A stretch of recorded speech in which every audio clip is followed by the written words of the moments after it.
Ndagusuje turi kubana, Imana iguhe umugisha. Muri Bibiliya yera harimo ibitabo bisa nkaho ari bibiri by'ingenzi, bisa nkaho wagakwiye kumenya ibintu birimo muri kino gihe, muri ino minsi turimo. Ibyo bitabo nta bindi, ni igitabo cya Daniyeli n'igitabo cy'ibyahishuwe. Abazi Bibiliya bafata igitabo cya Daniyeli nkaho ari igitabo cy'ibyahishwe, ubwo icy'ibyahishuwe kikaba ari cyo gisubizo cy'ibyahishwe. Ubwo ni ukuvuga ngo ibibazo biri mu gitabo cya Daniyeli bisubirizwa mu gitabo cy'ibyahishuwe, kandi ibyahishuwe murabizi harimo ibintu bitugaragariza cyane cyane ibirimo bigaragaza uko isi izaba imeze mu bihe by'imperuka. Ubwo ni ukuvuga ngo mu gitabo cya Daniyeli harimo noneho ukuntu byari byaravuzwe uko imperuka bimeze. Ibyo ni ibintu nshaka ko mumenya mugasobanukirwa. Gusa nimba uri umuntu utekereza neza, niba uri umuntu ukwiye kumenya, ushaka kumenya uko isi yacu aho igeze, ukwiye gutega amatwi kino kiganiro ukacyumva paka kirangiye, kuko ndabizi wenda buri muntu azabazwa ibye nibyo, ariko ukwiye kwiga ukamenya kugira ngo wirinde. Bisaba ngo wirinde ibintu uzi. Nibyo rero ngiye kubwira. Icyo ngusaba ni ukora subscribe tukajya tubana mu biganiro byacu bya buri munsi, tukagenda twungurana ibitekerezo. Nyine nimba ufite ikibazo ukakimbwira muri comment, nimba n'ikiganiro cyakuryoheye ugakanda kuri like.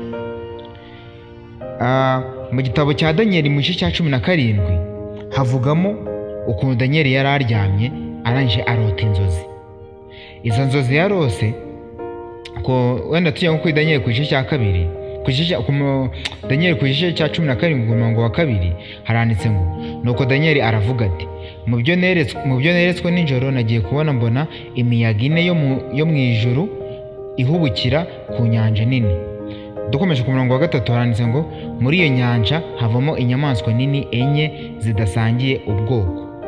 Ubwo Daniyeli yari aryamye yaje kurota inzozi, arota inyamaswa enye, ndetse ngo yabanje kubona ngo imiyaga iva mu ijuru imanuka ku nyanja nini. Muri iyo nyanja nini havamo inyamaswa enye gusa zitandukanye mu moko, nyine zidahuje amoko. Ngo inyamaswa ya mbere yasaga n'intare ifite amababa nk'ay'ikizu. Inyamaswa ya kabiri sasa ngo yasaga n'idubu yegutse uruhande rumwe. Inyamaswa ya gatatu yasaga n'ingwe, ku mugongo wayo yari ifite amababa asa nk'ay'igisiga. Ntabwo ari gutya byanditse, nyine ngende kubivuga nyine mbyihutisha. Niba ushaka kujya kubisoma neza ukabivumaza ukabireba, uragenda urebe usome muri Daniyeli igice cya 17 cyose. Usome igice cya 17 cyose nibwo uri busobanukirwa kurushaho. Iyo inyamaswa nashaka ko tugeraho ni inyamaswa ya nyuma, ariyo ya 4, niyo nshaka ko twinjiraho neza. Inyamaswa ya 4 yari iteye ubwoba ngo yari inyamaboko ifite imbaraga nyinshi cyane. Yari ifite imikaka minini y'ibyuma irabimenagura, ibisigaye ibisiribangisha amajanja yayo.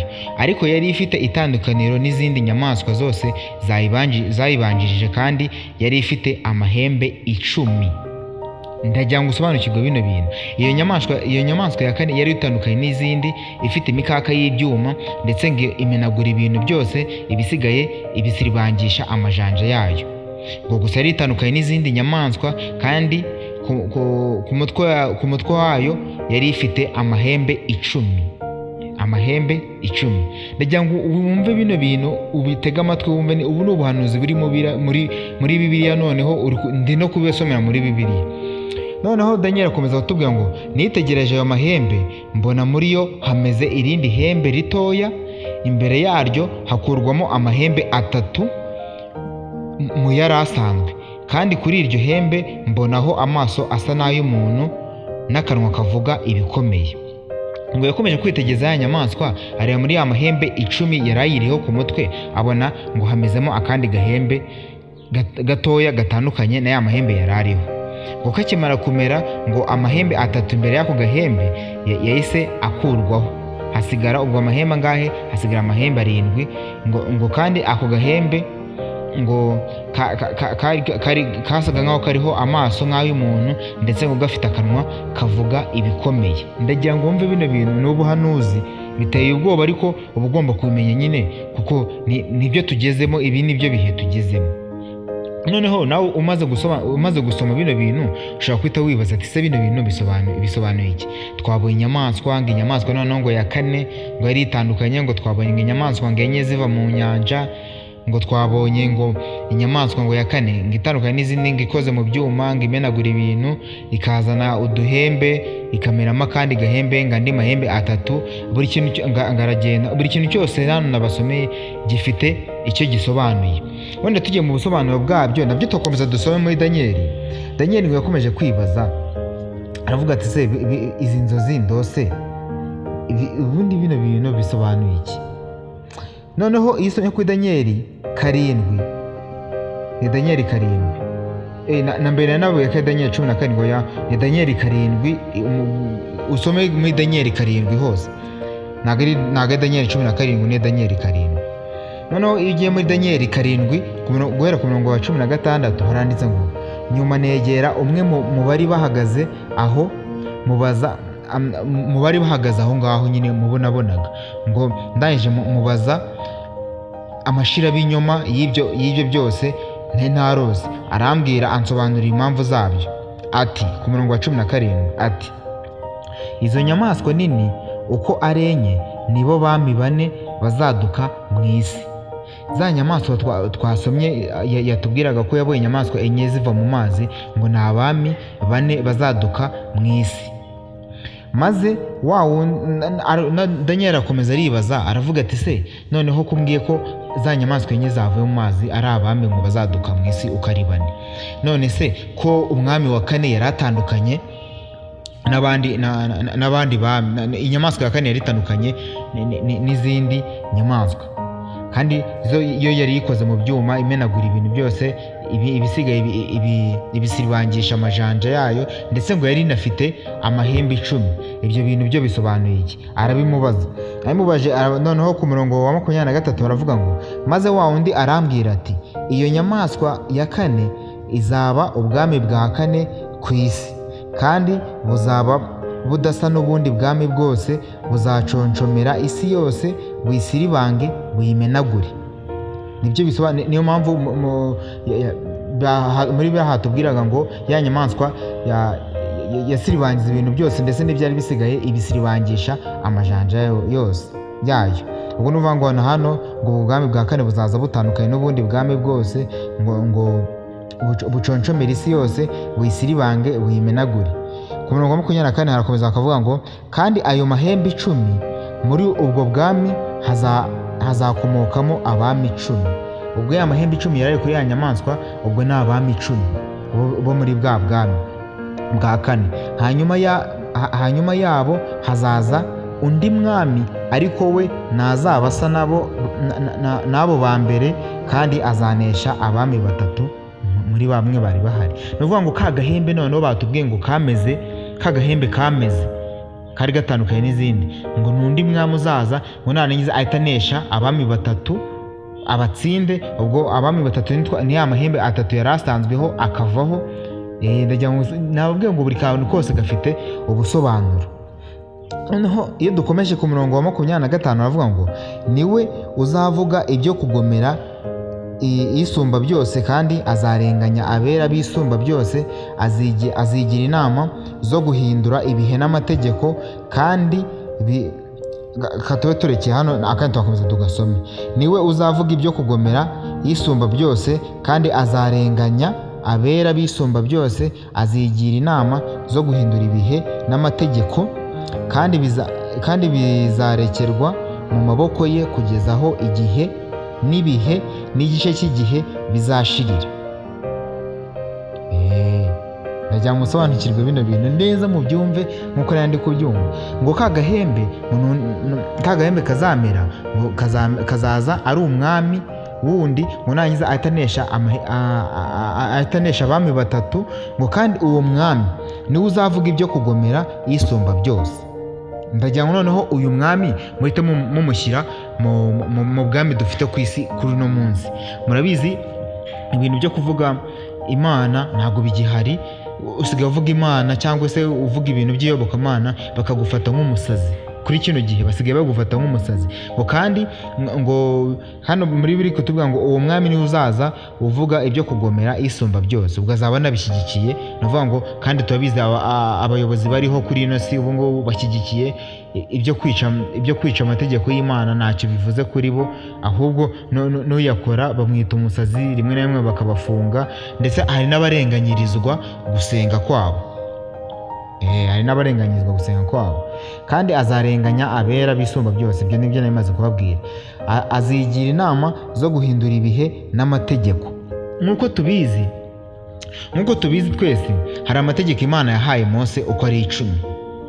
Muri ayo mategeko Imana yahaye Mose, itegeko rya 4 yavuga ngo wibuke kweza umunsi w'isabato.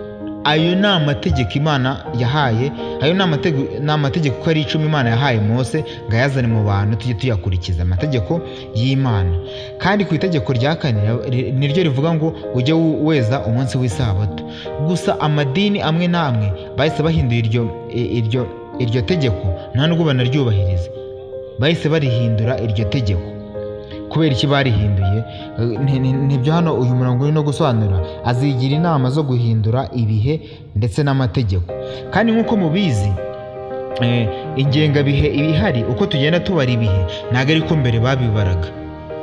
Ndagira ngo mwumve kino kintu neza, ntabwo ari ko mbere bagira gute babibaraga. Uno munsi icyumweru gisigaye kirangira nyine ku cyumweru, kandi mbere icyumweru cyarangiraga ari ku wa gatandatu. Mwumva bagiye bahindura ibihe. Umunsi warangiraga izuba rirenze, ubu ngubu umunsi usigaye urangira saa 6 z'ijoro. Ndagira ngo mugende musobanukirwa bino bintu. Mbere umunsi warangiraga izuba rirenze, ubu ngubu umunsi usigaye urangira saa 6 z'ijoro. Icyumweru gisigaye kirangira ku cyumweru, cyararangiraga ku wa gatandatu mu bihe byashize. Ni byinshi yagiye ahindura. Murumva yaba amategeko uko ari ay'Imana yarayahinduye. Uwo muyobozi w'isi uhari ubu ngubu, yaba ibihe nabyo yarabihinduye. Nk'uko hano bari kutubwira ngo azigira inama zo guhindura ibihe ndetse n'amategeko. Ibi ni ibintu bihari, kandi bizarekerwa mu maboko ye kugeza aho igihe n'ibihe n'igice cy'igihe bizashirira. Ndagira ngo tubanze dusobanukire kuri bino bintu: igihe, igice cy'igihe ndetse n'ibihe.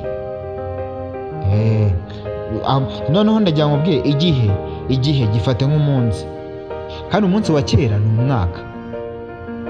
Sinzi ako ndikumva ari ikiganiro nigize gukora nkabibasobanura bino bintu. Igihe cya kera, umunsi wa kera wari umwaka. Noneho ukwezi kwari imyaka 30. Ukwezi kwari imyaka 30. Noneho umwaka wari iminsi 360. Wari iminsi 360 ubwo kandi yari umwaka wari ugizwe n'iminsi 360, kandi twabonye ko umunsi umwe ari umwaka umwe. Urumva, umunsi umwe ni umwaka umwe. Noneho ubwo uwo mwaka wa kera ubwo niwo myaka 360. Nuteranya bino bintu ugatanya imyaka 360, ugatanya imyaka 30 y'ukwezi, ugatanya n'uyu mwaka umwe w'umunsi, ariwo ubwo noneho nk'uko hano babitubwiye ngo kugeza bw'igihe n'ibihe n'igice cy'igihe bizashirira.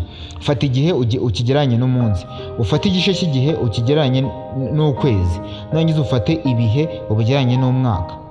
Nuteranya bino bintu wasanga ari imyaka 391. Kandi hari andi mateka atubwira ko muri iyo myaka 391 ngo higize kubaho intambara y'abayisilamu ndetse n'abagatolika. Ntabwo ibyo tugiye kwinjiramo, twe turi kuganira hano muri Daniel, ndetse niba mushaka ko iyo ntambara nzabibabwiraho n'ukuntu byagenze, nayo ni amateka, nabyo biba biri muri Bibiliya. Niba ushaka tuzabiganiraho, urajya muri comment umbwira ati ntari tubikore, ibyo bintu biganiraho birakenewe. Ubwo rero uyu murongo niwo usa nk'usoza ibintu. Noneho iyo tugiye ku murongo wa 26 haravuga ngo hanyuma urubanza ruzashingwa, bazabunyaga ubutware ngo babumareho burimburwe kugeza ku mperuka. Ubwo nyine uyu muyobozi uzaba uriho, wa mwami wavutse ka gahembe, ari we mwami uzaba uvuga ibyo kugomera Imana, kandi azarenganya abera bayo, azigira inama yo guhindura ibihe ndetse n'amategeko, ndetse ibyo byose bizarekurwa mu maboko ye, bizaharirwa bizakomeza babishyira mu maboko ye kugeza aho igihe n'ibihe n'igice cy'igihe bizashirira.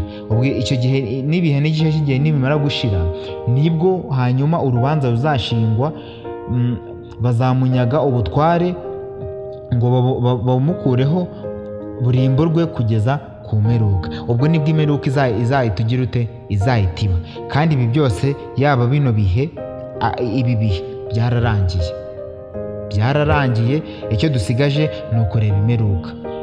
iyo mperuka rero niyo dusigaje, naho ibintu byose byatangajwe byarabaye. niba hano bitaraba ni nk'ikintu cyaba ari kimwe cyonyine gusa, nacyo uko twagiye dusoma Bibiliya, ibintu byose bisa nkaho byari biteganyijwe kuba mu bihe by'imperuka byarabaye. icyo dusigaje cyangwa icyo dutegereje ni ukwituriza, tukajya kubona tukabona burakeye cyangwa burije, nk'uko bajya bavuga ngo, nk'uko Bibiliya tuvuga ko Yesu azaza nk'umujura, azaza atanadutunguje. ni ukuvuga ngo tuzajya kubona tubone urubanza rutangiye gucibwa mu bantu, abapfuye bazuke, ndetse n'abahari twese tujya imbere y'Imana dutangiye gucibwa urubanza. mwene data, ngiye ikintu mba nkwifuriza ni ukujya mu murongo Imana igushakamo, ugasoma ibyanditswe byera. n'abantu baba badashoboye kubisoma, iyi cano nicyo nayikoreye. iyi cano narayikreatinze, ndavuga ati hari abantu benshi bagenda bumva amateka y'ibintu ariko ntibabijyemo neza, ntibabe banazi imva n'imvano, bakumva bavuga ati ibintu bigenda gutya na gutya, cyangwa se mu bihe by'imperuka bizagenda gutya, ariko batarasomye. kandi buriya iyo usomye nibwo urushaho kumenya. rero hari abantu baba badafite uwo mwanya wo gusoma, hari n'abantu baba badashaka gusoma cyangwa bagira ubunebwe bwo gusoma. njyewe icyo nakoze ino channel kugira ngo muze mukore subscribe, tujye tubana mu biganiro, noneho mwumve koko imva n'imvano ya bya bintu muhora mwumva, cyangwa se mwumve ubundi buhanuzi bushyashya mu matwi yanyu mutajya mwumva ariko buri muri Bibiliya. twe tugendera kuri Bibiliya tugasoma ibintu biri muri Bibiliya. iyo ufite ikibazo ujya muri comment ukacyandika, iyo wumva hari ikintu ushaka ko twazaganiraho ujya muri comment ukacyandika, niyo ushaka kuduha inyunganizi ujya muri comment ukayandika. buri kintu cyose wumva washaka kutugezaho ujya muri comment ukacyandika. iyo umaze kucyandika turakibona tukaza kugusubiza.